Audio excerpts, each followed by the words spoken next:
Hey, everybody, welcome to another episode of The Platonists. Today we have a guest, folk builder Aidan McMillan from the AFA, and we're going to be talking about building pagan communities. This is something that the AFA has done probably better than any other pagan organization in the country, maybe even in the world. And they've been maybe controversial over the last few years or most of their history. I think there's been some controversy with them, but I think it's undeniable what they've been able to build as a community and how they do their outreach and how they grow. And that's something that I think we can all learn a ton from. People who are boots on the ground doing the actual work. So really excited to have a conversation with Aidan today and talk a lot about that, about community building and growing and what it really means to be a real pagan community, not just, something online or in these small little niche groups. So, Aidan, why don't you introduce yourself to kick ourselves off here? Yeah, thanks for having me on, Eric. My name is Aidan McMillan. I'm a folk builder with the Asatru Folk Assembly. I've been doing this for around 2 years, officially for a year as an oathed folk builder. I'm based out of Indiana. The closest Hof to me is Hof in Youngstown, Ohio. It's kind of the Hof that I'm underneath the jurisdiction of. That's actually the flag for Hof behind me. And I'm also a writer. I write on Substack, and I play music. I like to play traditional Irish music. And yeah, I've been a pagan for around 5 to 6 years, and also true for about 3. It's awesome. So, can you tell us a little bit about just what the AFA is? I think some people that are watching this might not even necessarily know who the AFA is. Yeah, so the Asatru Folk Assembly is a religious assembly. It's a church, more or less. It is a church, and it was founded by Stephen McNallen, who we call the Herald of Odin. And he started this really in 1969 with a little group called the Viking Brotherhood. And then that morphed into this thing called the Asatru Free Assembly, which fell apart and became the Asatru Folk Assembly. Stephen McNallen remained the leader throughout all of those iterations, and his real child is the Asatru Folk Assembly, which is what I'm a part of. Mhm. And the Asatru Folk Assembly practices Asatru, which is the Norse and Germanic, although more Norse in its expression, heritage religion, the pagan religion of the Norse. And Asatru just means those who are loyal to the Aesir. The Aesir are the gods of Europe, known underneath the names and perspectives of the Norse and the Germanics. And the Asatru Folk Assembly, we host moots, which are events. We do those at our Hofs, which are churches, or we'll do them locally with kindreds, which are just a congregation. And our main ritual that we do is blot, which is like ritual drinking, you might say, or sumbel, which is truly ritual toasting. And there's other rituals that we do as well, though, like marriage ceremonies, baby namings, funerary rites, land claiming. That's something that we like to do. So there's different things that we do in terms of ritual activity, but we also do community outreach. We run food drives at every one of our hops. My local kindred hosts a music festival. We have events that honor heroes or ancestors, and we also run a South African fund to help Oh, the Boers down in South Africa, yeah, among many things that we do. sure. Yeah. Oh my God. So many horrific things going down there. So it's good that you Yes. guys are doing that. Um, yeah. So you have these churches, you guys call them Hofs. Is that right? Yeah. Yeah. It Okay. just means like house. House. Yeah. How many Hofs do you guys have now? 5. So there's Odenshof in California. That was the Mhm. first one. There's Thorshof in North Carolina. There's Njordshof in northern Florida. There's Baldershof in Minnesota. And then we just opened Freyshof, and that's in Ohio. And That's awesome. we have a piece of land down in Tennessee called Seegerheim, or Victory Home, and in that's going to be our capital. We're shifting away from Odenshof used to kind of be our focus point because it was the first Hmm. Hof, but we're going to be building our first purpose-built Hof in Jackson County, Tennessee. We already own the land. There's a statue of Stephen McMillan up there, very cool statue, Yeah. and his wife Sheila. Hmm. And that'll be the first purpose-built Hof in over 1,000 years. All of our other Hofs are old churches that we purchased. There's Right. reasons why we purchase old churches, and but that'll be the first one that we build ourselves. It'll be a stave-style church, and that'll be Tiershof, our sixth Hof. That's really cool. Yeah, it's cool that you guys bought a lot of these old churches, and I know some people, I don't know, maybe get bent out of shape about that, but to me, it's always made a lot of sense where, we have these purpose-built religious buildings all across the Yes. country, and with Christianity going through a bit of a decline, there's a lot of them that are just defunct that are either going to get torn down or, turned into apartment buildings or whatever.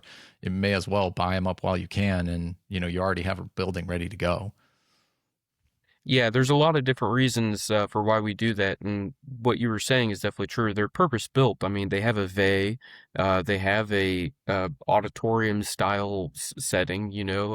Oftentimes they have rooms, a quiet room for babies and for children. That's really important. Some of our Hmm. hofs don't have that, and you can definitely feel that because we have a lot of families and children, Yeah, and they don't always like the ritual. It can be very loud sometimes. sure. But yeah, there's other reasons as well. Zoning is a really practical one. They're already zoned for religious usage, and it's sometimes hard to get zoning for religious usage depending on your county. So that's a done deal. It's already there. Usually they can't even change the zoning once it's become a church. And then the final reason is these were built by our people, by, in many cases, our ancestors. My favorite example is in Thorshof in North Carolina. On the property itself is an old grave, which it was, because the church died out, the congregation died out and they sold it. And so that grave just was decrepit. It was all broken and weeds covering over it. And so without knowing who this man was, knowing he was a European, Hmm. we fixed the grave up and we made it really nice, got a new plaque, put a nice iron fence around it.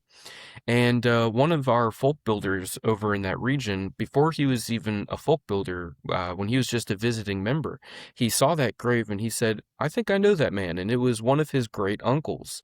Oh, And wow. yeah, and that's just a weave of weird moment, and he's now a Yeah. folk builder because that's a very moving thing that the Asatru Folk Assembly just fixed up this grave because we care about the dead and this is one of our people, Hmm. and it's the same with all of these churches. They were built by our people. European Americans loved these churches. They Hmm. poured a lot of blood, sweat, and tears into some of them. Like the basement at Baldershof was made by the prior congregation, and they were really anxious about a Asatru group coming in and Sure. setting up home there. But once they, knew us and got to know us, they were okay with it, and they saw how much time and labor we were putting into it because it was decrepit when we bought Baldershof, and now it's it's a really nice Hof. So there's Hmm. many reasons why we choose these old churches. We do get flack for it, but I mean, Seems it's silly. just it's practical to reclaim what's ours. Yeah. I think it makes perfect sense to me. And I had a similar idea a few years ago of thinking about doing the same with even Catholic churches and Catholic cathedrals because there's so much beautiful architecture in them. Oh And yeah. like you said, our ancestors poured so much into these buildings. And every time I see one of those that's decrepit and falling apart and probably needs to be torn down, and, I look at that as a tragedy. It's like, this is a great part of our culture. And that's something I've always really appreciated about the AFA is like, I wouldn't really call you guys like reconstructionists. You seem very much more interested in sort of this conservative continuity idea that, Hmm. hey, we're the same people as our Christian ancestors, and we have to kind of carry the torch forward, but that doesn't mean we necessarily have to be Christians to do that. And would you say that that's kind of part of the general character of the AFA, of that continuity? 100%. I've always been kind of opposed to the idea of reconstruction because that's like saying that this is like a dead thing and we have to piece it back together like we're a necromancer or something. And I Right. prefer the term like restorationist. It's Hmm. instead we've inherited this old building and we have to restore that building. Hmm. And the people who inherited this building from our most ancient pagan ancestors were our Christian ancestors. Hmm. And they are the reason why many of us are here in America. They're why we're alive. If it wasn't for these Christian ancestors, we would not be here. And we definitely do kind of move away from some of the more like perennialist, esoteric teachings of like the chain of tradition. If you don't Hmm. have the chain of tradition, then you can't have a priest class. And if you don't have a Right. priest class, you can't have a religion. Well, for us, the gods are real and they've always been Hmm. with us. And it's our duty to do ritual and to organize. It's our job to do that. And we're now, decades into having a priest class again and having a community. So Yeah. we kind of just leave beside a lot of that like reconstructionist type thought and we Hmm. just do the religion. We're not concerned about are we doing the ghost dance Right. properly, but are we actually building community? Are we bringing children into this? Are we building infrastructure that's going to outlast our lives, and we are Right. successfully doing that. Yeah, I mean, I think you guys have shown that that's the sort of magic ticket is just doing it.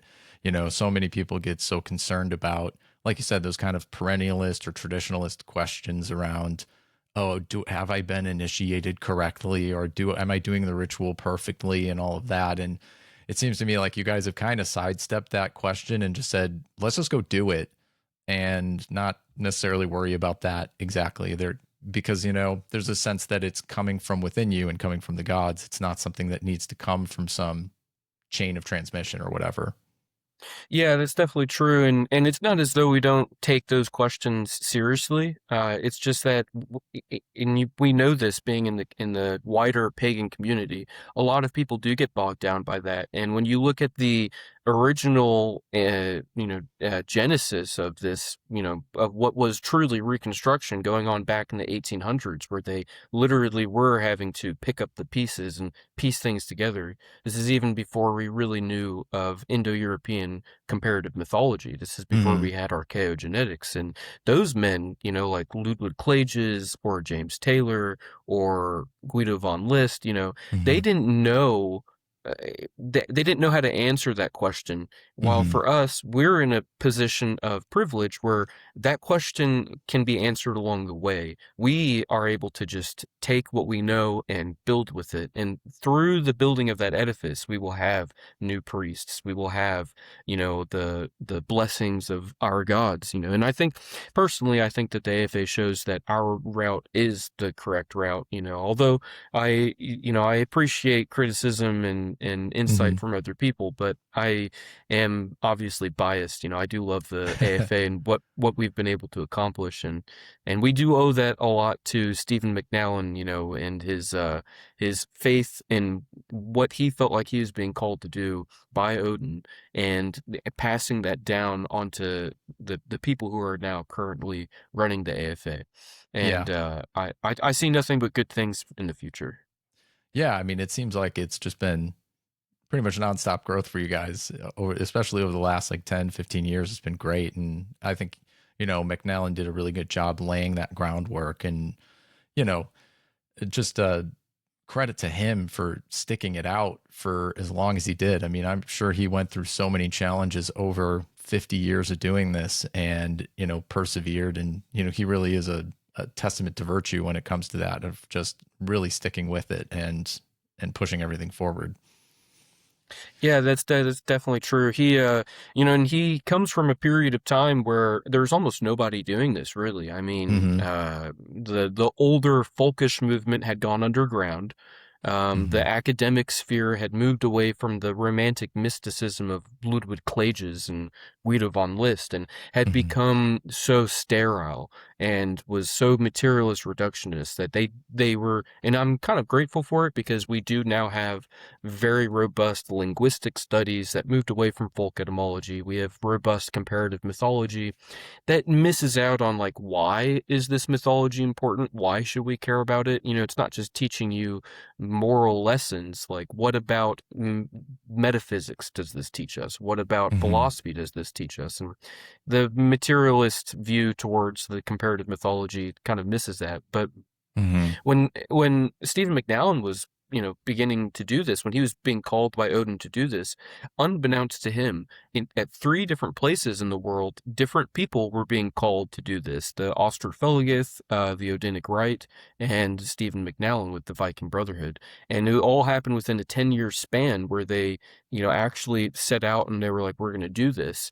And Hmm. that can't be anything but the weave of weird. They didn't know each other. They didn't know that they were going to go out and begin this great process. And Stephen McNallen definitely is one of the last ones of that era who has stayed true to the cause. He never faltered in terms of what it was that he believed in with folkism, and always trying to make a big tent in the sense like, we're not going to push people away just because they don't have our correct orthodoxy or something. Right. We're going to build community where we can and how we can. And it was that continuous effort that I think really does go to show. And I have a lot of respect for him. We come from similar ancestral lines as a MacNallan and a Hmm. Macmillan. And there's just a lot of ideas that he has that have always interested me, like metagenetics is one of his Hmm. ideas that has always just stuck with me. Yeah.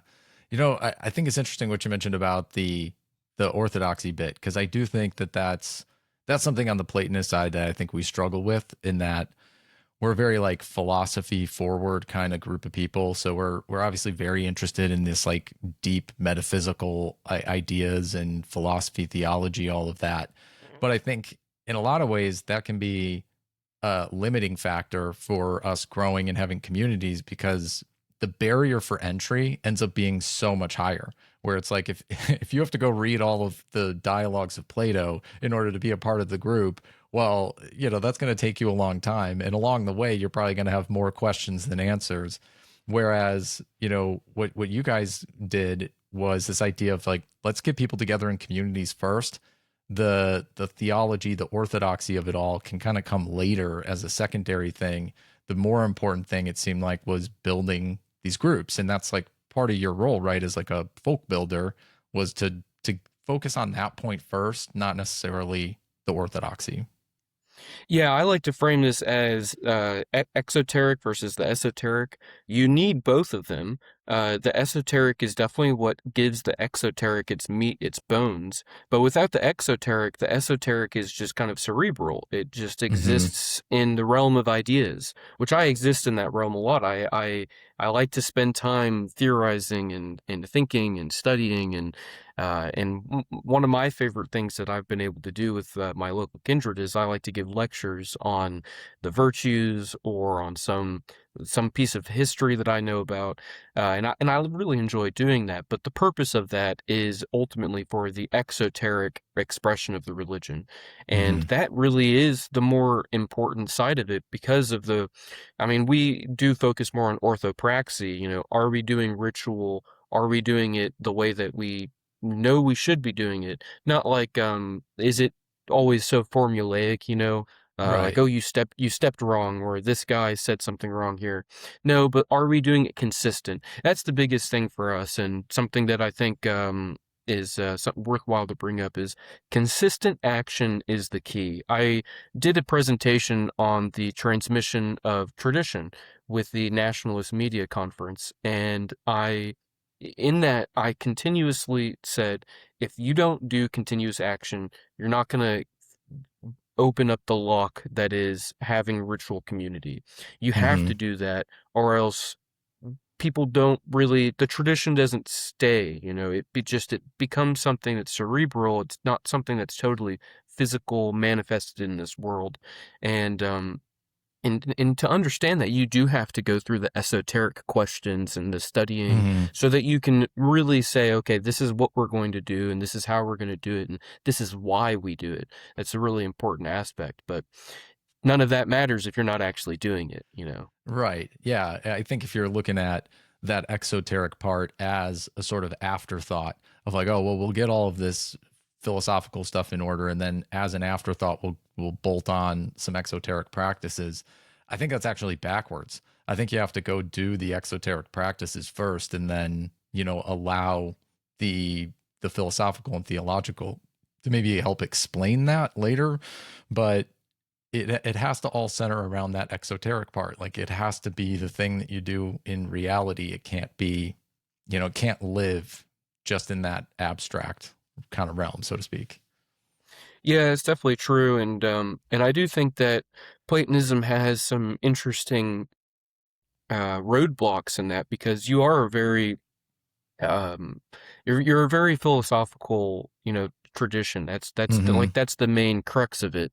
And Right. when you look at it historically, I mean, there was an exoteric side to it, but it was still kind of cordoned off amongst an elite group of people, the Yeah. intellectuals, the literati, and I don't know if there's an easy way to move around that because of the nature of the tradition, but I Hmm. definitely think that there is a solid way. I think Eric Orwell's attempt to build a Platonic school is Yeah. probably the step that needs to be taken, because once there's a brick and mortar building and you have those, first adherents coming in, then it moves away from people who just like to talk about it to people who like to do it.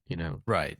Yeah. And we're actually, it's funny. We're talking tomorrow about this within the group, making some of these kind of strategies of like, hey, let's leap out of the intellectual sphere a little bit and figure out how do we put this into more real life practice for community building purposes. And that's really been the mission this entire year for us, has been like, how do we make this leap?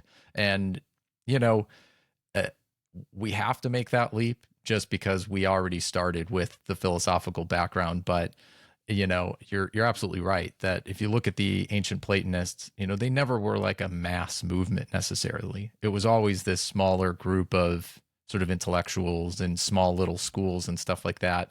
But we have a couple pathways of how we're gonna kind of navigate that. But that's our big mission for this year, is like, hey, let's figure out this jump. And talking to you guys, I think is good because it gives us some ideas, some fodder to work with. Like, okay, how are you guys doing it? And it seems to me like you said, the ritual side of it is really important, that, bringing people together, over things like the bloats and the symbols. Like, can you explain a little bit of that? I guess, like, what is it that you guys are doing on a regular basis? Well, so the way that I like to frame it, and this is the theological underpinning of it, whenever we do bloat, we are, in a very simple sense, we are mimicking the divine order, and we're bringing that divine order into our daily lives and into this sacred space, whether it's at a Hof or it's around some tree or whatever it is that we're doing. We're attempting to replicate the divine order. And theologically speaking, this gives us a lot of like leg to stand on. This gives us a solid foundation from which our community can actually build. Because since the gods are real, and since the gods want us to be doing these things, we can build a stronger rapport between us and the divine, and which gives us a greater sense of identity, which gives us greater agency. It gives us better chances of getting actual blessings from them. You're not going to get anything. The squeaky wheel gets the oil, as they say. Yeah, sure. And so it's definitely, consistently doing these rituals is a big thing. I mean, every month across the United States, at all of our Hofs, with all of our kindreds, people get together and they do bloat. And oftentimes they do them on the same day, and our holidays are all formalized. We have a formalized holiday system, so Hmm. people are doing similar rituals to the same gods, oftentimes on the same day, and that has a bona fide effect. Like, these rituals aren't just some rote thing that we're doing. We are actually engaging with the divine order, and the gods are paying attention to that, and that sort of a mindset is key. But uh, and also when we do Sumbul, which is less common, it takes a Hmm. long time, the more people there are, because the horn has to go around and everybody gets up and tells a little story and hails their ancestor or hero or god and why they want to hail them. But what that Hmm. does is again this idea of group identity which leads to group agency. That's a real psychological effect, you might say. There's definitely a spiritual side to the psyche and to the soul and to what psychology really is, and Hmm. it does have a psychological effect. It's one of people's favorite rituals. It's something where like you're actually able to bring your own ancestor into it and give them the credence and the honor that they deserve.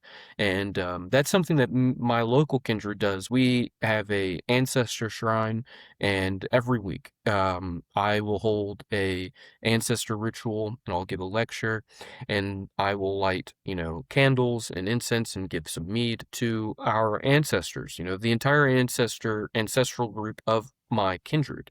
And even if nobody shows up to that event, I'm still doing that because that's something that's important to me, is a weekly uh ex, eh, you know uh observation, a weekly observation of the ancestors that brought us all here. And that's something that I think is key as well. It's not just about the gods; it's also about the ancestors. It's not even just about the ancestors; it's about the land that you live on. That's why we do these land rituals. That's why when you go and you dispose of your offering, you oftentimes give it to the land. Whatever's left over that the gods didn't consume, that you didn't consume, it goes to the land spirits. And that's something that I think is a key element for us here in America, because we Hmm. do live on land that is, in some cases, in some ways, it's foreign. Obviously, we have claimed it in terms of state power, and Christians did claim it underneath the Christian conception, but, you know, European pagans haven't necessarily done that. We haven't completely brought our gods in and dispelled the evil land spirits and brought in land spirits that actually care about us. And that's why I Hmm. think America has this kind of foreboding feeling to us, like maybe the natives had cursed the land, and I think that that's something that a Christian wouldn't think about, but for us, Sure. it is in our mind that we are oftentimes the first people doing these rituals on this land, and that has a bona fide effect if you're not taking into account how this might affect your relationship with the land. Um, I don't know if that I think answered that's your really question. interesting. No, that's a great, like, I think it's really interesting because that is such a pagan consideration to be concerned with the local spirits, and it gets to the heart of what religion really means. Religion as a word means to tie you back to something. And, you're tying yourself back to the land, you're tying yourself back to your ancestors, and then tying yourself back to the gods, and this sort of building these reciprocal relationships. And I think that's just cool. I think you guys have the right mentality about that whole thing. Um, and one thing that really stands out to me is that a lot of these rituals are not things that are highly complex. It sounds like pretty much anybody could jump in and be involved in this and not have to have a ton of backstory or even necessarily an understanding of what they mean in their totality. You can just kind of engage with it and experience it. Yeah, that's definitely true. And it's that reciprocal element that you're talking about. It's the gift cycle. We have to engage in the gift cycle, and really all of us are supposed to be doing this in our day-to-day lives. Whether you are doing it at your fireplace, at your hearth, or around some favorite tree that you have, or your grandma's grave site. It doesn't necessarily matter. You are supposed to be doing something. And it Mm-hmm. is it is easy to get involved in. I mean, I was doing solitary ritual underneath a Celtic conception for a couple years before I came to Asatru, and I remember when I first started doing the solitary ritual, and it felt very at home, but I also knew I was missing something. And so when Mm-hmm. I went to the AFA and I started doing these community rituals, this very more social, more communal, the very first bloat, I just felt totally different. It was a totally different psychological effect that it had on me. Mm-hmm. And I definitely was, because there were so many people coming together to do a very simplistic but ultimately very symbolic and important gift cycle, engaging in that gift cycle. And when there's the more gifts that are being given, the more people that are involved, the better the effects are going to be. Yeah. Yeah, is that kind of just part of the shift that you noticed between doing the practice by yourself and having then a community? Is that like kind of like filling out or rounding out something that was missing? Yeah, definitely. So you know, in the Celtic world, the Druidic order is very mysterious. It's probably not going to be properly brought back unless if it's by, in my opinion, a Welsh or Irish native. I don't Hmm. think that diaspora could really do this. It'd have to be somebody who knows the language and has a deep connection with the land that these people came from. And then perhaps there might be a new Druidic order that's not just some Freemasonic thing, 'cause that's usually what they are. Right. Um, and so, like, when I was doing these things by myself, I was doing very simple ancestral and land rights that are written about in like the law books, or nothing that was really tied to like what a priest would be doing, because we don't Hmm. really know exactly how they would have done that. And so the rituals that I was doing were meant to be done at home by a house father, by a chieftain, with his Hmm. family, with his clan. And I was just doing it by myself. And it did feel, I mean, I did feel as though I was, doing the correct thing. And I had benefits that came from that. But it wasn't until I actually got together with the local kindred here in Indiana, and my current Gothi was a folk builder at the time, and he's since been ordained, and great Gothi, one of the best guys that I know.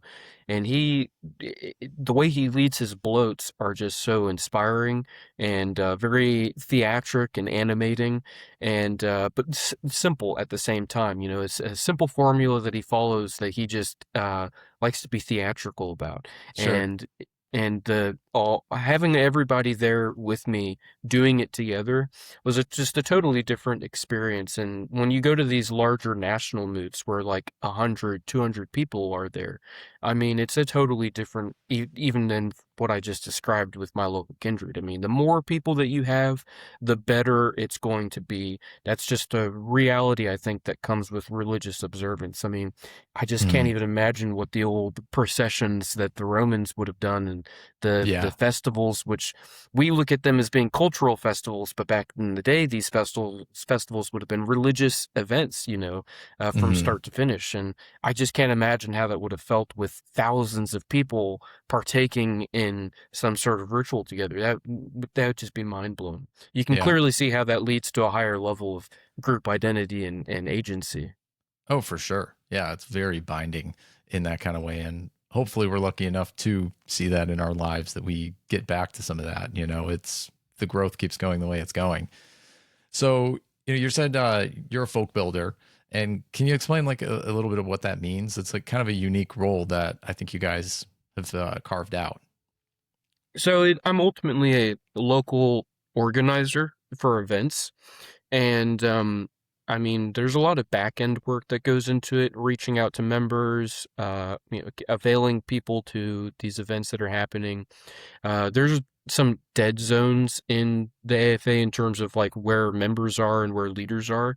So we've got Hmm. members that don't have a local folk builder, and oftentimes that comes down onto people like me to make sure that they know what's going on and are keyed into something. And we do have a online element to it with like apps that we use so that people can stay in contact with each other. Hmm. um, there's a lot of emails and texts that get sent, that's just what comes with the job. But in Hmm. terms of the actual on the ground stuff that goes on is, I host these local moots, these local events, and it's kind of up to me on how I want to approach that. Do I want it to just be everybody's getting together at a restaurant and we're eating food? Sometimes Hmm. I'll do that. Do I want us to go to a local festival, like a Viking festival or a Highland festival? Hmm. Sometimes I do that. Um, but I found that the best thing is these weekly ancestor moots, because I've Hmm. the more consistent that you're able to do it, the more chances are that people will show up. And it may not always Hmm. be the same people, but you'll still be, uh, it's a wider net, or like it's a more consistent net. If you're always casting out at the same time on the Right. same day, the chances of people actually coming and doing the thing increases. Another Right. element is that is unique with where I'm at is, this really is all because of my Gothi. He has a real big mindset of like, Indiana is our home. these are our people, Hoosiers are our people, Hmm. and we need to have a base of operations so that we can really build a community, so that people can come here. Because if the AFA isn't ready to put a Hof in your area, you're doing it at people's homes, you're doing it at parks, you're doing it at festivals, and that can really, without that brick and mortar, without that solid infrastructure, it really can have some drawbacks. I've Hmm. noticed that with other places in the USA where there's just not a lot going on, or it's always being done at your folk builder's house, and there's just not the magic isn't there. And so what Right. my Gothi did is he purchased a small hall. We kind of treat it like a mead hall. It's not a Hof. It's not Hmm. dedicated to a god, and it's owned personally by him. And we've set it up so that we can do ritual there and have a shrine there. And that was a really big step, was actually being able to have a brick and mortar place Yeah. at a set location, and it feel kind of like some sense of ownership. And I think that that's definitely something.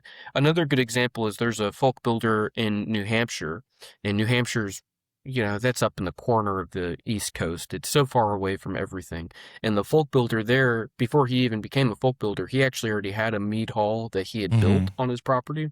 And he That's had great. these Yeah, he had these god poles outside the meat hall with a neat fire pit, and a ritual fire pit. Hmm.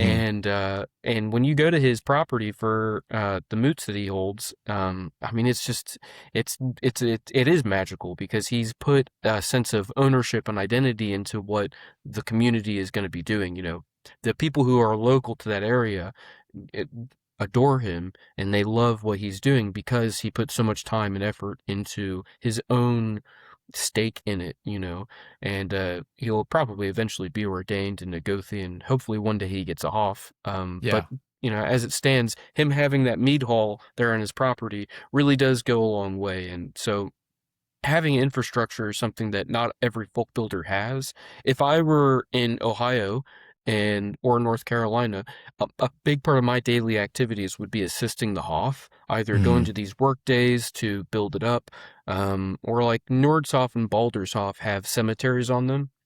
Segerheim in Tennessee has a cemetery on it that we didn't even know was there. It's way up in the mountains. It's an old, forgotten mountain cemetery.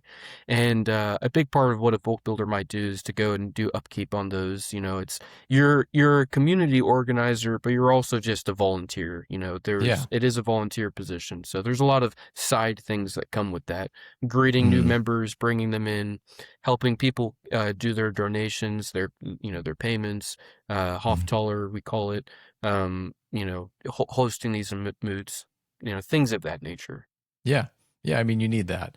I think that's a whole kind of the basis of a religious community, is that there is that volunteer nature to it. You're giving to the community so that the community can give back. And again, that's that gift cycle again in its function. And I find it interesting what you're saying about the having that location.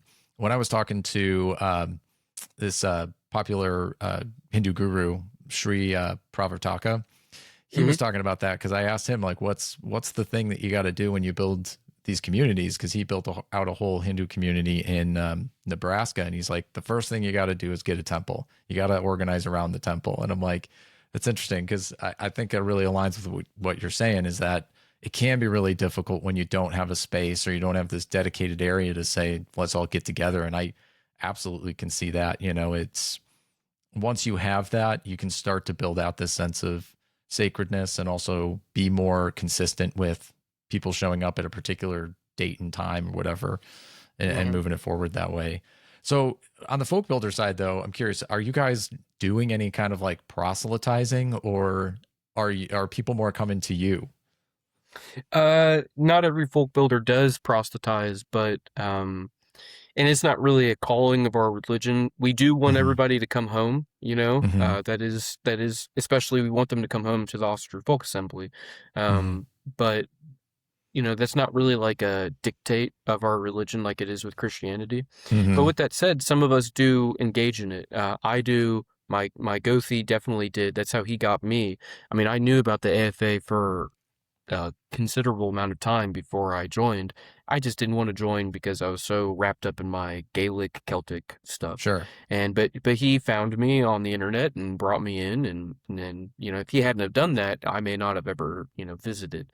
Um, and some folk builders do, some don't. I definitely do. I engage with the online community a lot. That's kind of what my Substack is about. Hmm. I like to go to these festivals and try to meet people at these festivals.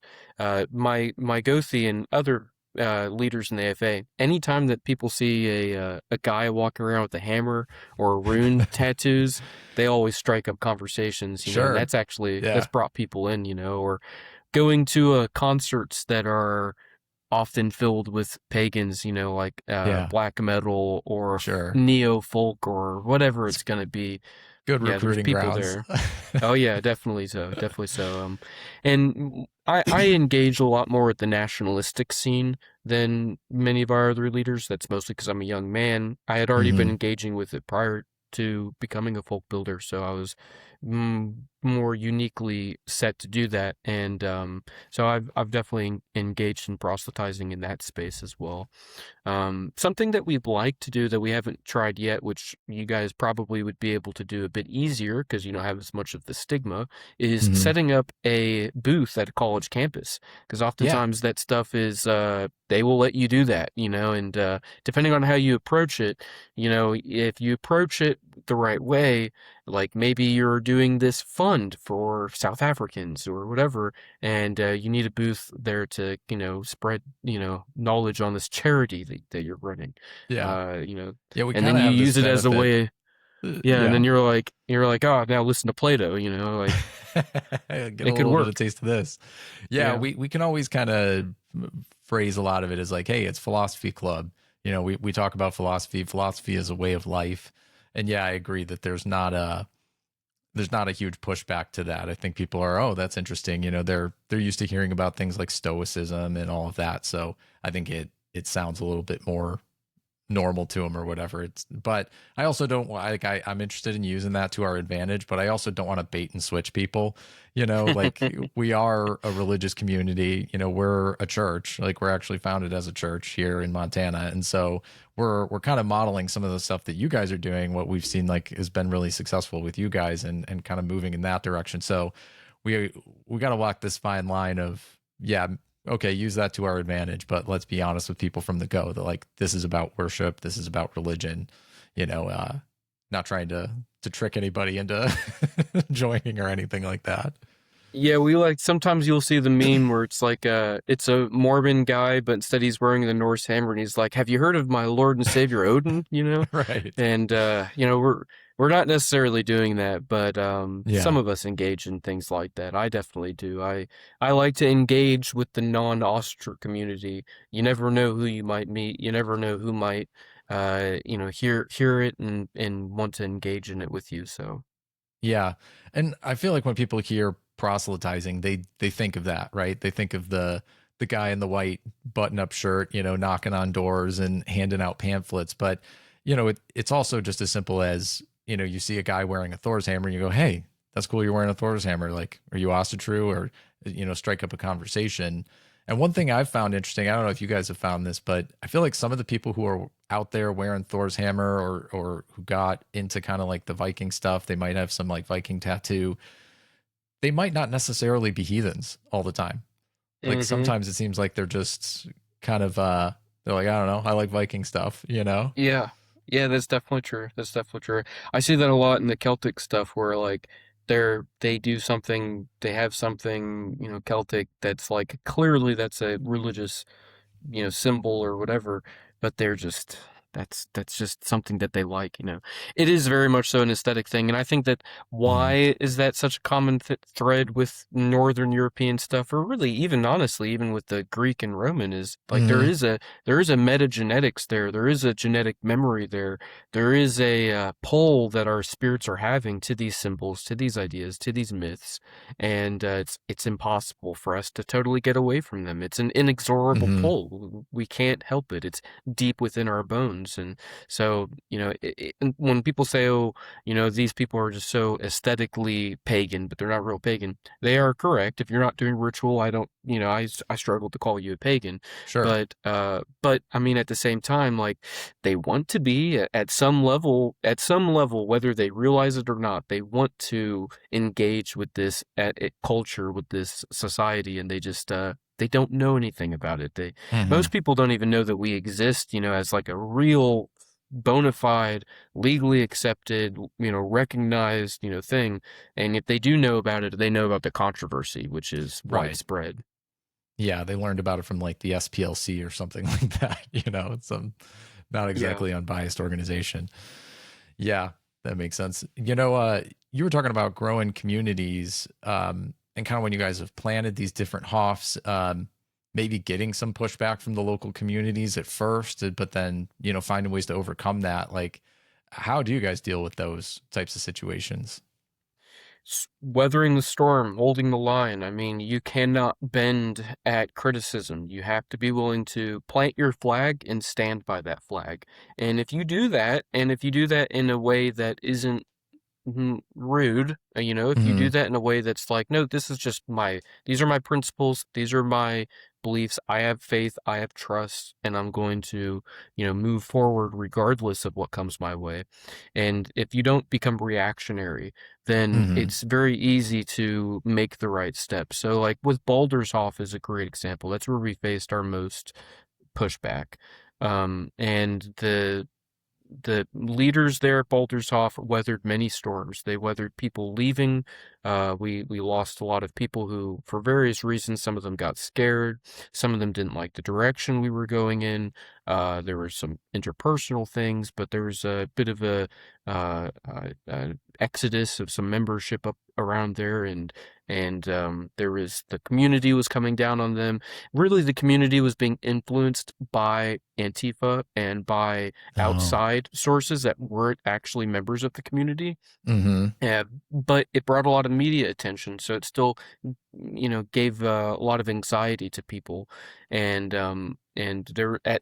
throughout this whole time, Baldershoff was being pretty much rebuilt. It had been abandoned and decrepit for a long time. So not Hmm. only are you rebuilding this nasty old church, but you also have all these nasty liberals, coming at you. And it was a real test and challenge. And the leaders up there did an amazing job.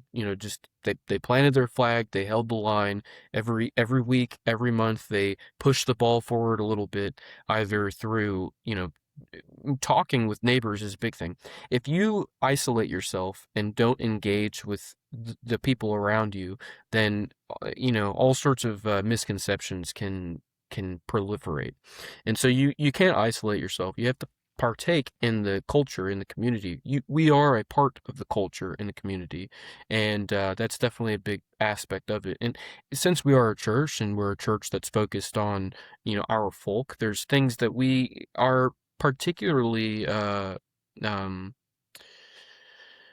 there are things that are within our ballpark that we are particularly capable of excelling within. The food drives are a great example for me, because there's a lot of poor white families who they do rely on Christian food drives, and that's I mean, I think it was Julian the Apostate who said, like, he was Yep. complaining to the pagan priests, and he's like, look, guys, these Christians they take care of the dead more. They do, like, that's our job. Why aren't you engaging with this? Yeah. And that's kind of how we feel as well. Like, we're not going to just abandon our post, so to speak. And so you engaging with the community and doing charitable acts to the community will go a long way to build goodwill. And there's no like selfish reason for that. That's just a part of the religion. Hmm. It's just that that's something that a lot of people in the pagan sphere, they don't think about. They like to think about raiding or whatever, but like we don't live in that period anymore. We live in a Right. totally different time, and we're still fringe, like there are things that we have to do if we want to engage honestly with our people. And Sure. I think that we've definitely done that in cases like Baldershoff. Now the community accepts us, all of our neighbors like us, Hmm. and they're just Baldershoff is seen as a staple of that community now. They would defend them against Antifa if Antifa Hmm. ever tried to come back. But usually they don't like to, and I'll tell you why. Drama engagement is a really helpful thing for people like us, Yeah. and I think that our enemies are realizing that, like, the more that they engage with us, we're gonna do just fine. We're gonna gain members, we're gonna Right. gain new skills, and your narrative is gonna fall apart after a while. Like that's what happened down at Thorshoff with all the hit pieces. There's like for like a year, there's like 3 hit pieces that came out all focused on Thorshoff and some Sonnenrod that we had, some Sunwheel, and Right. well, they made all these hit pieces trying to come after us, and they focused all on that, and that led to a massive amount of growth and acceptance, and it changed the opinions of people because the hit pieces were just so ridiculous. It Right. appeals to our side, and it also undermines their side amongst the more normal class of Americans. So drama engagement is something that we don't seek out. We're not seeking out drama engagement. But Hmm. every time it happens, we come out stronger. And that's because adversity, struggle strengthens a community. Yeah. I think that's such a good mindset to have about this. Sometimes people are very worried about, I've talked about this before about it'd be good for us to even just start going out and building little roadside shrines or building these little areas there Mm, where we can kind of cultivate a little bit of sense of the sacred. And, some people criticize it like, oh, those are just going to get destroyed or this is just going to get thrown out by these people. And it's like, well, good. Like no matter who attacks us, it's good publicity for us. All of a sudden that gives us a reason to stand up and say, no, we have the right to do this and we should do this. yeah. And in the end, like if you use it correctly, I think those can be vehicles for growth, which is a great thing. And I like what you said too about, working with your local community that, a huge part of paganism being fringe is just that people don't see it. They don't really know what it is. But when it's not this fringe thing that you've just heard about, or, you read some Christian book who talked about how like we're all demon worshippers. If you actually Mm, see it, it's like, oh no, those are the guys down the street. They're really nice. They do a food drive every week, They have a barbecue once a year we go to is really nice. It becomes this totally different thing, and that sort of boogeyman conception just starts to fall apart. yeah, that's it. That's exactly correct. I mean, and there's this issue also of like a lot of Reconstructionist type pagans. They love to dress up, and I don't Hmm. blame them. I like to wear my kilt as well, Hmm. but I mean, at a certain point, you do have to just engage with your culture, how it stands, and so we dress nice, and the locals see that. They don't see a bunch of guys wearing fur pelts, and they see normal everyday Americans. Yeah. Um, I've always yeah, thought that's the right approach to take. I've definitely heard the criticism of the AFA with wearing the stoles and then like, oh, you're in some Protestant church, you're wearing a stole, you guys are yeah, just Protestants or whatever. And I think that doesn't land. Like I think you guys are totally right that doing the sort of, I hate to say the word, but LARPing on it, some ancient dress is just not really the way to do it. Like your normal everyday people and projecting that is, I think, being honest to an extent. Like, and I've said that within our own group too, that it's like, we may worship the Greco-Roman gods, but we're not wearing togas and dressing up like Roman centurions or anything. Like that's just not what we're doing here. Like we're normal everyday people, and what we do needs to reflect that. yeah. I agree, and it is a bit harder for us in America because it would look very not even just anachronistic, but a little alien. Hmm. Like in Greece, it would just be anachronistic for them to dress that Hmm. way. In Ireland, I mean, honestly, they still wear kilts, to things all the time. Like, they never really died Hmm. out. But, it would just be an anachronism. While for us, it's a little alien. Hmm. It's not alien to our blood, but it's alien to the culture that we have here. And it definitely is something that can push people away. And it just doesn't. It's a little useless, to feel as though you have to dress a certain way just to engage in ritual practice. I mean, dressing nice, yes, I agree with that. Presenting yourself well to the gods and to your folk, yeah, I agree with that. Hmm. But in our culture, we do that with suits and ties. Hmm. So it just makes sense to engage in our culture, because we are Americans. Yeah. It's like the suit and tie is the modern day toga, essentially. It's the same Yeah, kind of concept of like that you're dressing up, you're looking nice. It's the formal thing you would wear if you went to court or something like that. That's what you're supposed to wear, right? So it makes sense to go along with that, which is the real part of our culture, not, trying to make it look like it's 2000 years ago or whatever. yeah. Um, yeah, I think that's an important thing. I'm glad you guys do that. So, do you guys feel like you get a lot of heat from Christians? I mean, it sounds like Antifa gives you a hard time, but do you see much pushback from Christians in your local community? That's a good question.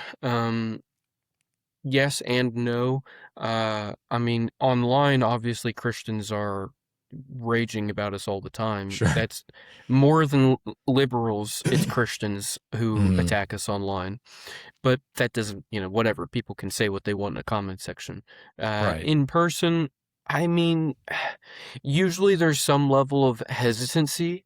Uh, but usually they just want to avoid the conflict. They're very confrontational people a lot of times, like Yeah. not most Christians are not a Westboro Baptist type Christian Right. who's very confrontational. Most of the time, they just most Christians are already used to the fact that there's gay pride festivals going on that they can't stop.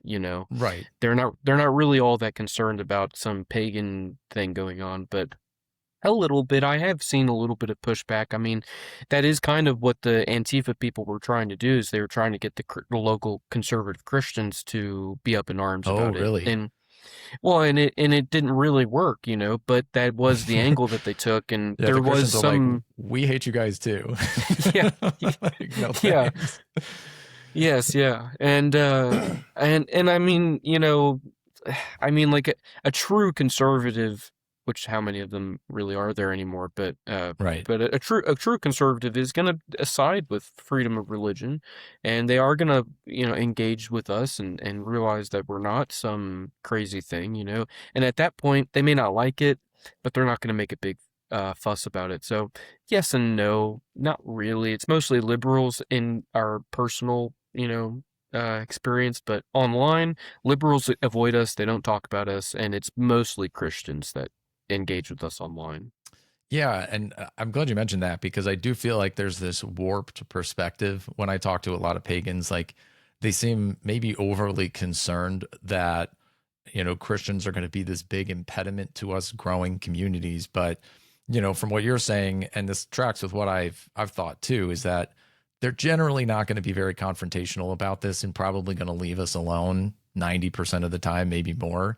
And yeah, okay, we have our disagreements here. Maybe we run into a Westboro Baptist place that's really crazy against one of our groups, but I have a feeling it's actually going to be pretty minimal in the real world. And maybe we're just getting this warped perspective because there's a lot of keyboard crusaders out there who spend all day just talking trash on the internet, but the internet's not real life. Yeah, the internet is a step removed from real life. It's written media. It's like reading a live action newspaper or something, or magazine. Really more into. I mean, I understand why people feel that way, because historically speaking, that was the case. Christians were an impotent roadblock. But Hmm. times have changed. They've changed. The Christians online are usually very iconoclastic. They're very dogmatic.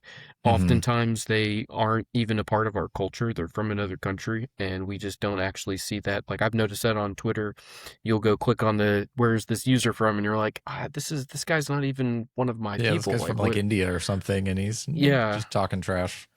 yeah, it's a lot of Hispanics or Mexicans and South Americans. But even at that point, like even the ones that are of our folk, like they don't have, they're usually rejected by their pastors anyways for their views. They don't have Hmm. infrastructure. That's partly why I feel like they get so triggered by us because like our pastors, our Al-Shiri Argothi, our head priest is like on our team, He doesn't he has the same views that we have. While a lot of these more right-wing Christians, their local pastor doesn't affirm their political positions, and I Right. think that they are kind of impotent in that sense, while whereas we aren't, we're a united front. We might be a lot smaller, but we are a united front. Yeah, I've seen that too. I think a lot of these, the sort of trad Christian type of guys, the reality is that's not actually a good reflection of what the priests would say. If you went to an Orthodox priest or a Catholic priest or a pastor, they're probably going to tell you something very different than what the e-crusader guy is out there saying. He might be pulling up a bunch of stuff from the tradition, but the reality is the priesthood is usually going to go with the like, yeah, you should turn the other cheek, or like, hey, you shouldn't judge people because that's not your job to go out and judge these people. They're going to say stuff like that, not you need to go on the internet and argue with people endlessly, right? That's not typically the advice that they're actually giving. Yeah, no, that's definitely true. Yeah. Um, have you guys seen more criticism from other pagan groups too? Has that been like a challenge? I think that's something that I worry about as well, where it's like, yeah, there's this outside pressure, but there's also a fair bit of like internal pressure amongst pagans, which I wish we would put to the side, but there is still quite a bit of that tension. I agree. I also largely wish we could put it to the side. Obviously, I want everyone to join the Asatru Folk Assembly. Like that's what I would prefer, but that's not realistic. Hmm. And so I like to put out the olive branch. I like to be friendly. There we do get criticism from other pagan groups. We pretty much ignore it. I mean, Yeah. what are we gonna do? Let some small kindred of 30 guys stop us from doing what we're gonna do, And a lot of the criticism just kind of falls off of us. Like there are children that are born into the AFA, like there's like one the last big moot that I did at a national moot, there's like 20 kids there, and Hmm. hearing them all hail Frere, like why are you going to attack a group that is providing something like that? Like, because we don't wear the right robe, because we, have this opinion about perennialism, or that opinion about Odin, or whatever it's going to be. Like we're doing real stuff here. You don't have to be a member, but you also don't Hmm. have to snipe at us from the sidelines. And Yeah. I think that we are the big dog in a lot of the cases. In some sense, I feel bad saying that because I do want like other because I know it's not realistic for me to expect everybody to come be Austria and to join the AFA. Hmm. I would like that would because that would make my community 10 times stronger, But Hmm. it's not realistic. So like I'd love to see Remuva for the Latvians and Lithuanians. I'd love to see Remuva grow, Rodnovery for the Slavs, Hmm. Hellenism. I'd love to see these things truly take root and grow in it just because it already has in like the Baltic states. They already have Remuva communities. The Rodnovists are doing relatively well for the Slavs. Yeah. Hellenism is on the rise as well. I mean, like, but I'd love to see it like really become an accepted, formulated part of our culture, and we all know that we have a place here. We're not in competition with each other. Whereas what it feels like nowadays, it feels as though too many people are in competition. I don't really Hmm. think there is a lot of competition for a few reasons. I mean, on the one hand, like like they're like, as I was saying earlier, like I wish that everyone would just accept that this is our tribal expression. A Greek man is going to be drawn to the Grecian gods. A Latvian's going to be drawn to the Latvian gods, and Hmm. Northwestern Europeans are going to be drawn to Celtic and to Germanic and to Norse gods. It's just the reality of the metaphysics that exists in reality. I mean, that's the the genetic memory. That's the spiritual hierarchy. That's the chain of the true chain of tradition of transmission. It comes through the blood. And the ancestral principle has to be employed so that we can all realize that we are coming from the same root. The oldest identifiable ancestor with the oldest understandable command, that's the foundation. And for us, that is the Indo-European conception that spawned the Hellenic, that spawned the Slavic, that spawned all of these later iterations. And that binds us all together in a way that, I mean, we're very fortunate to have that comparative mythology and the linguistics, and ultimately also our genetics. We're fortunate to have the ancestors that we have. We should be able to all align together regardless of our particularities. So in that Hmm. sense, I don't believe in competition. And then in the other sense, I don't believe in competition because we're already winning. We're doing the thing that needs to be done, like Right. other people can criticize us, but and maybe one day they'll be winning too, and awesome for them. But currently, like I don't need to worry because we're doing the thing that we need to do for our communities, and we're not going to stop doing it. So Yeah, I think that's one thing people miss sometimes with the revival of these traditions is that it's not likely to ever coalesce into like a new sort of orthodoxy where we all have the exact same beliefs and the exact same ideas. Like the reality is it's probably going to look a lot more like the ancient world where there's lots of different schools of thought, there's lots of different particular groups that have their, gods that they worship, and that there's maybe like a shared culture that we all have and this shared sense of similar identity, but that doesn't mean that we're all going to be exactly the same. And you see this in other traditions, like even how Hinduism operates. It's like Hinduism isn't even a religion, really. It's a umbrella term for a bunch of different religions, a bunch of schools of philosophy, a long-standing ethnic tradition. Like it's all of those things wrapped together. And I think that that's kind of what we can anticipate to see in the future for the West too, is just have some sense of shared identity and some sense of a shared outlook, but that doesn't mean that we're all going to be exactly the same, right? yeah, I think that's exactly correct. I often compare America to Imperial Rome. Hmm. There's a lot of reasons for why I do that, and Rome had within it the capacity to hold the imperial cult, the ancestral household cult, which every household would have been different. Hmm. The mystery cults. It had the ability to do some level of syncretism, although it was controversial, but they were able to Hmm. do it. And I mean, there's a lot of things about the way that Rome approaches things that I think it is just the practical reality of what it's like to live in America. We don't live in ninth century Norway. We don't live in ninth century or second century or I don't know when Thrace stopped being a thing, but we don't live in these ancient places anymore with Right. these very particular cultures. We live in America, which is built in such a way that has room for all of this, and it would behoove us to embrace that. That's the folkish thing to do in general. So and it's also just a friendly thing to do. I don't like to engage in a lot of the infighting that sometimes happens in the Norse pagan sphere, and I've definitely run into it a lot because the AFA's been around the longest, Hmm. and almost everybody's passed through at one point or another. If they're interested in this stuff, either they've come to a moot, or they know somebody, or they were a member. And some people have a lot of respect for us, but not everybody does, and they might have met a bad leader, or Hmm. there's been a controversy, or whatever it is, and then they take that personally. And so now the whole edifice is associated with this bad experience that they had. And is just normal human behavior, but that leads to a lot of the infighting. It's, to me, there's like two sides of it. There's these theological positions that people like to take, which Hmm. I'll grant them some of that, even if I disagree with them. And then there's interpersonal things.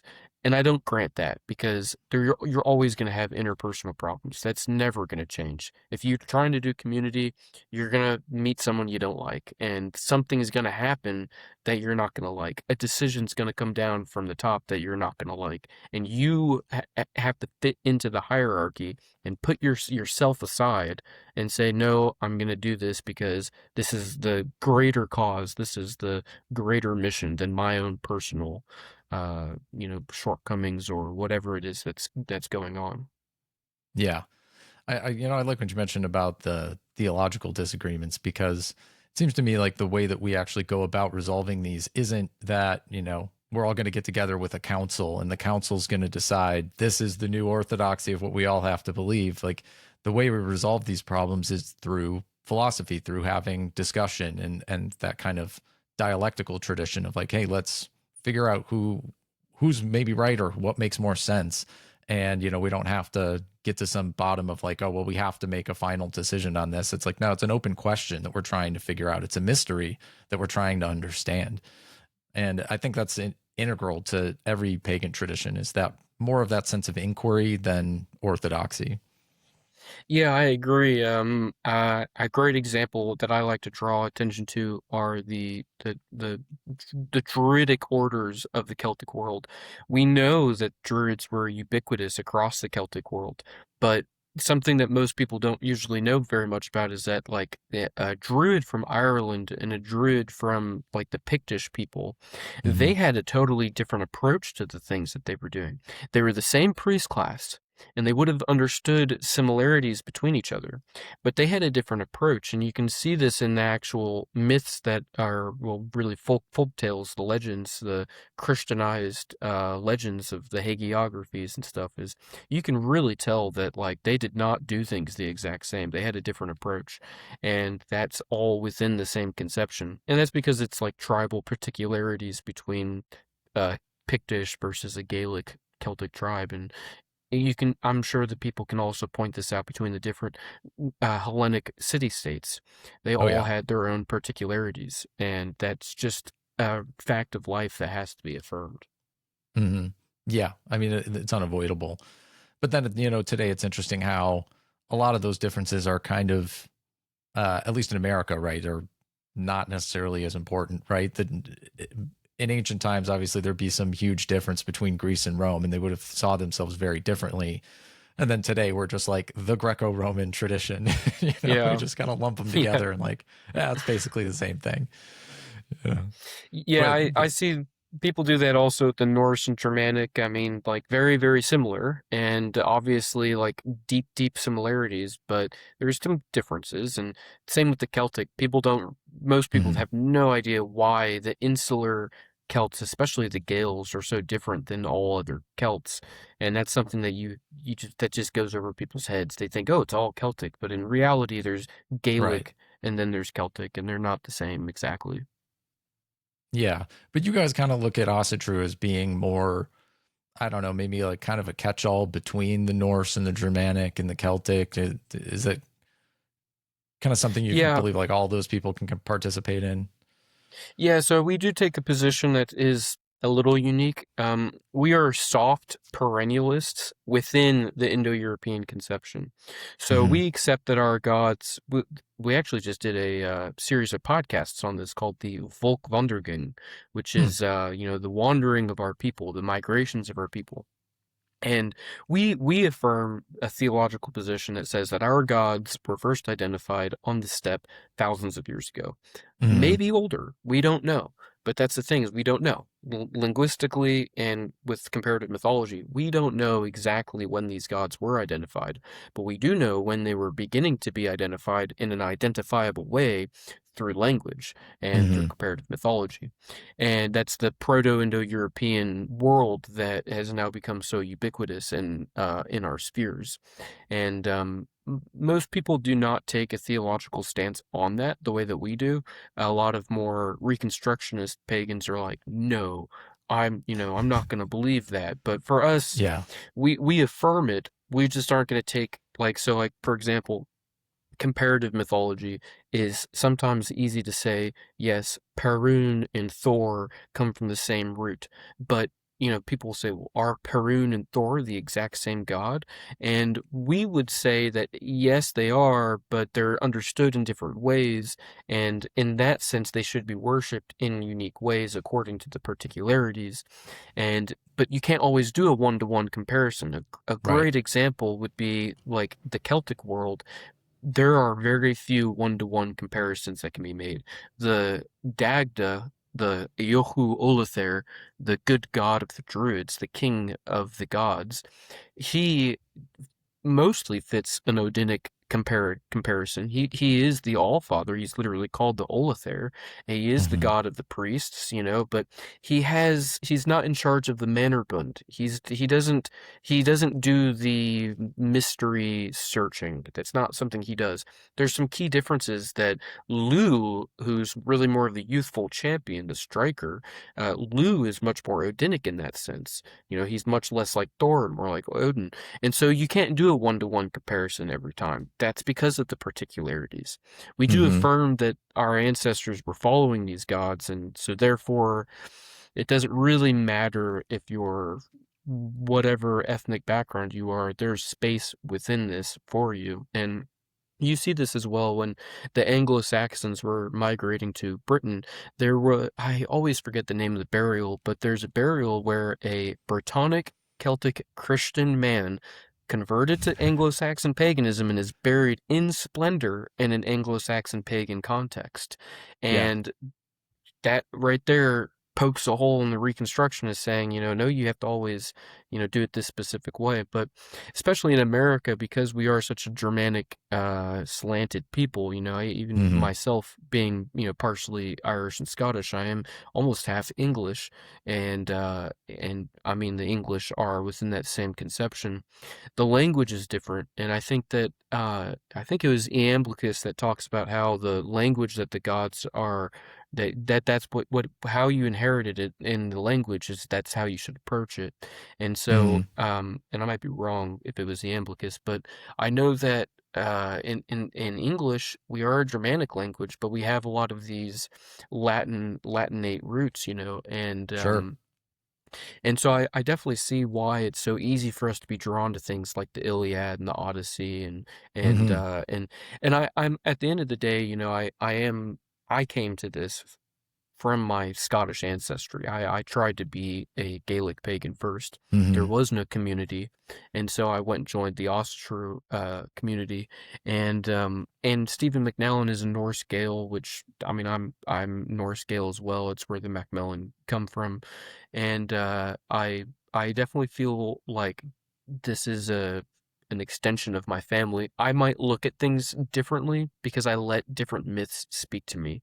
So, like, I Hmm. let the Irish myths speak to me. Not everybody does that, and it's hard to do that as well. But, um, yeah, we are more of a big tent, pan-European approach, which not everybody takes, but we have Hmm. theological reasons for it, and we think that they're sound. Yeah, I like that. I've been trying to work on how to resolve that for a long time. I've written a bunch on my Substack too about, you know, it seems to me like it's almost like the hard and soft polytheism at the extreme is both wrong. If you take it like too particularist, you can kind of miss the boat, and then you can also miss it if you go, it's all just the same thing, basically. And there's some kind of threading the needle that needs to happen. It sounds like you guys are engaging with that and trying to come up with good and honest answers to it. And I think that makes sense. I mean, that any tradition that's growing is going to have to figure that out because you're going to have people ask those questions. And then you have to come up with, okay, what's our answer to this particular problem, essentially.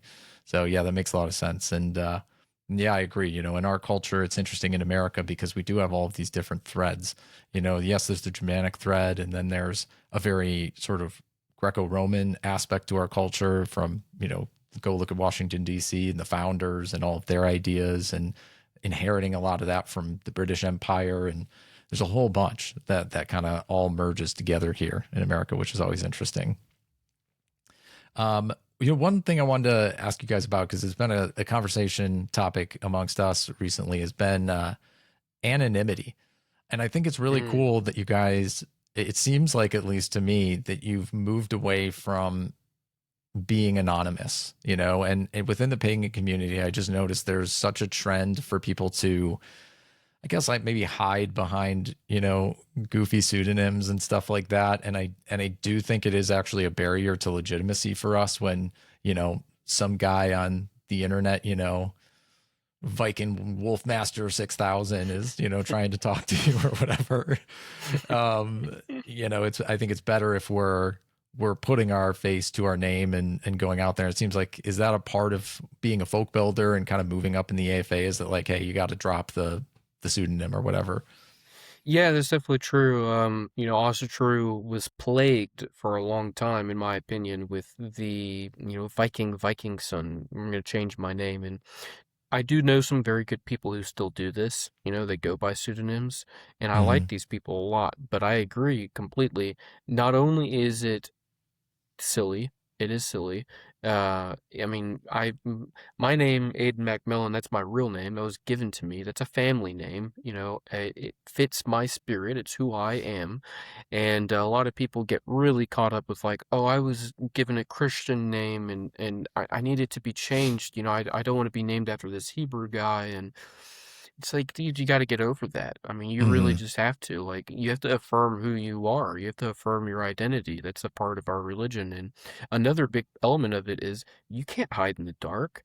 That's not what this is about. This is a religion of doers. This is a religion of action. This is a religion of virtue. And a part of that is having self-reliance. It is having perseverance. It is being industrious. And to be all of those things, you've got to be public. You've got to be forward facing. You have to be exoteric. You have to be open. And if you're not, then you're going to run into some severe problems. And you're still going to run into problems either way. You're not escaping any problems. But Yeah. what's the long-term goal here? Is the long-term goal to have some Mithraic mystery cult where nobody knows what we're doing, Maybe if that's your goal, then go for it. But I'd like to see heathenry become socially accepted pillar of culture. Remuva in Latvia and Lithuania, they hold these massive cultural festivals where tens of thousands of secular and Christian and pagan Lithuanians and Latvians will come to these big, big festivals. And the Remuvans, they'll host these basically like events that like is a ritual that these secular people and Christians are partaking in because it's just a part of the culture. It's not Hmm. seen as some, and you can't do that if you're hiding and calling yourself some name. You can't do that. And so like my approach and really kind of my experience has been the more public facing that I've been, the better my life has gotten within this. The Hmm. more I don't feel like I'm a fringe weirdo, the more that I don't feel like I have all these enemies who want to take me down, and the more that Hmm. I'm just like, oh yeah, no, the environment is much friendlier than I realized. And if it's not friendly, it's ambivalent. It doesn't care. It's giving me the ability to act, and it has affected my personal life. I can't lie and say that it hasn't, especially with my family. They're very Christian, Hmm. but hiding it didn't make it any better. Right. It bred resentment. I was resenting them for arguments that we had never had. And Hmm. now I've had those arguments, and yeah, it's affected some of my relationships, but it's strengthened others. And I'm more of who I am. And it really is like coming out of the closet. Like, you can't stay in the closet. Like, what are you doing? I mean, like, if you think you're doing anything bad, like that's the biggest thing that I've noticed is like these. I think people have an idea that what they're doing is kind of bad deep Naughty. down, and it's like, yeah, naughty. Yeah. What they're doing is naughty, and I'm like, no, this is weirder than normal ones. People just don't realize that yet because we haven't engaged with them. Right. Yeah, there's a level of just sort of, courage and honesty and virtue that I think really comes along with it. And, I think if we really believe in the truth, it's like living that truth out and putting your face to a name and putting yourself behind it there's only really good that can come of that at the end of the day. Yeah, I agree completely. Yeah. Well, I think that's a good place to end it. This has been great. Great conversation talking to you, and great to learn about what you guys have been doing and, all the kind of growth things that you guys have going on. So, do you want to plug anything that, places where people can find you or get in contact with you? Yeah, so well, thanks for having me on, Eric. And if you ever want to speak to another one of our leaders or to our Alshira Gothi Matt Flavelle, I'm sure that everybody would be quite interested. Very friendly, very nice conversation. You can find the Asatru Folk Assembly at runestone.org. That's our website. You can also find us on Google Maps. All of our Hofs can be found on Google Maps if you want to know where they're at. Uh, on our website, all of our emails are up there, so you can contact any of us at any time. We're very open.